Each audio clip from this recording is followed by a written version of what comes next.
Hey everybody, Devout Nation here. I wanted to give the top five, my personal favorite top five verses about overcoming evil and being righteous in the faith. So we're going to jump right into it. I'm going to list the Bible verse and then my explanation of it. So let's jump in. Number one, we got Ephesians 6:11 through 12. So Ephesians 6:11 through 12 says, "Put on the full armor of God so that you can take your stand against the devil's schemes. For our struggle is not against flesh and blood, but against the rulers, against the authorities, against the powers of this dark world, and against the spiritual forces of evil in the heavenly realms."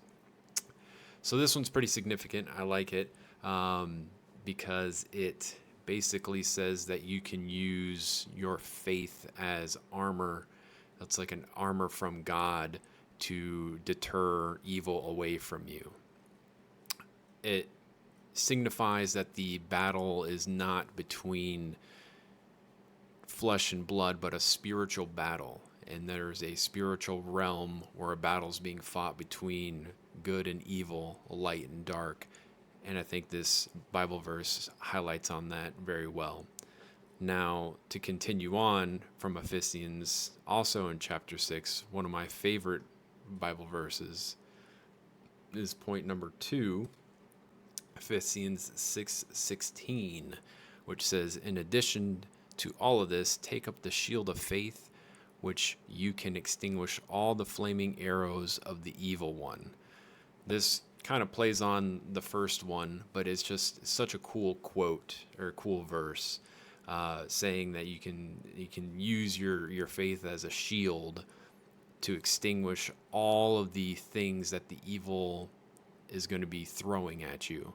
And in my mind, I just see picking up a shield with like a cross on it, and it just got light shining from it, just destroying evil in its path. Really cool verse. I love it. Number 3, we have Psalm 37:9 through 10. This one says, "For those who are evil will be destroyed, but those who hope in the Lord will inherit the land. A little while, and the wicked will be no more. Though you look for them, they will not be found." If this doesn't say that God's going to destroy evil, then I don't know what does. This is pretty to the point, pretty blunt about it. It's basically saying God will deal with the wicked, and those who trust in him will inherit a peaceful land. So that one always stuck with me because it's flat out saying that God will always destroy evil. And if you believe in God, that you will be given a peaceful land and not have to worry about that evil anymore because it will not even be found anymore. Love that verse. Number 4, also from Psalm, we got Psalm 94:23. This one says, "He will repay them for their sins and destroy them for their wickedness. The Lord our God will destroy them."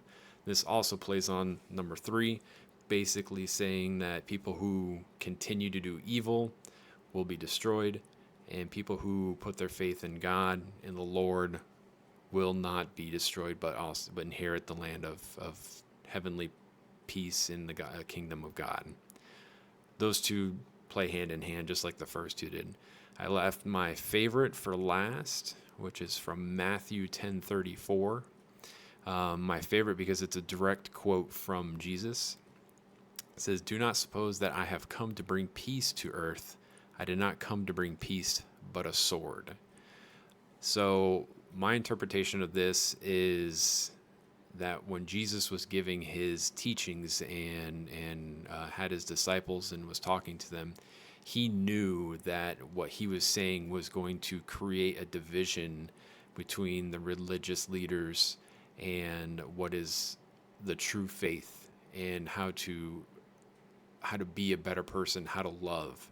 So he basically says, "I have not come to bring peace. I have come to tell you how to live righteously, how to live in the way that is right before God." And I always thought that was such a profound quote from Jesus, because a lot of people, when they think about Christians and Jesus, they're always like, "Oh yeah, they're pushovers, they're so nice," these kind of things. Jesus straight up says, I am not here to bring peace. I'm here to bring a sword. Live the right way, and you'll be right with God. If not, you're going to be destroyed by God. So these were my top 5 favorite, like, full-on righteousness verses. I love these verses.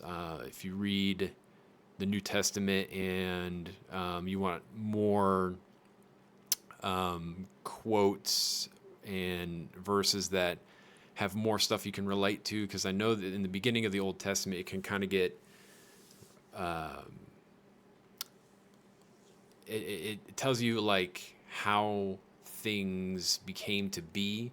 But if you want to see how people put their faith in action, Psalm is a great book, and it's very long too. So you have a lot of material to go through that is significant in what you can reference and apply to your own life.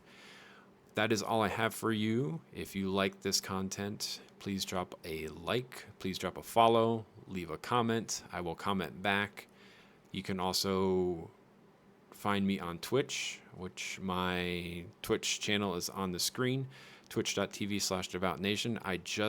I'm starting to put all these on YouTube as well. You can find me on YouTube at Devout Nation. I am on X, Devout Nation, and I'm also on Instagram as Devout Nation. So, if you like this content, please support me, drop a follow. Bless you, and as always, I will see you on the next one.